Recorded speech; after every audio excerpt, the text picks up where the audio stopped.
Ana sıra var. Sarabari çok güzel.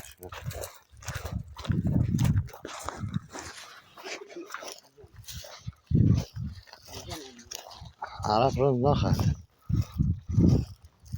زوره مولا را تو جا خوینم من تا هر ساعت ماهانه خورمش که اصلا نفهم ها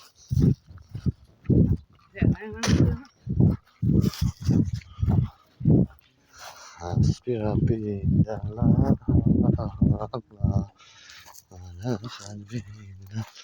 او patates toprağın altından altı toprağın üstüne bize toplayıp yerden alış getiriyor. Evet görüşürüz. Patates gel Mahmut.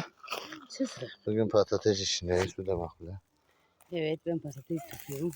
Ben patates tutuyorum.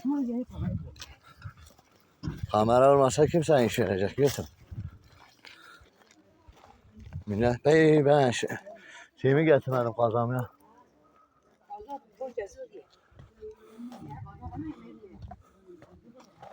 Bana aşağı bine orası terası. Buna bitti. İşimize devam ediyoruz.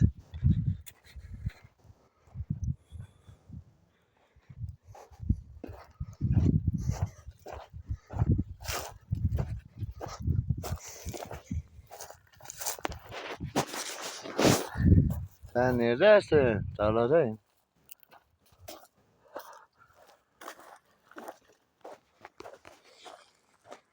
Tamam. Evet. Ana bak. Bir patates topluyorsun. Konuş. Ne konuşayım? Patates topluyorum. Evet patatese böyle. Topla seni çekeyim hadi. Topla hadi. Hadi Mahmut. Yani. Yavaş ortaya. Birinci kalite. Tamam. Birinci kalite. Birinci bu dese de. Bu ikinci de. Oraya elesen. Kova kiseri yıkam.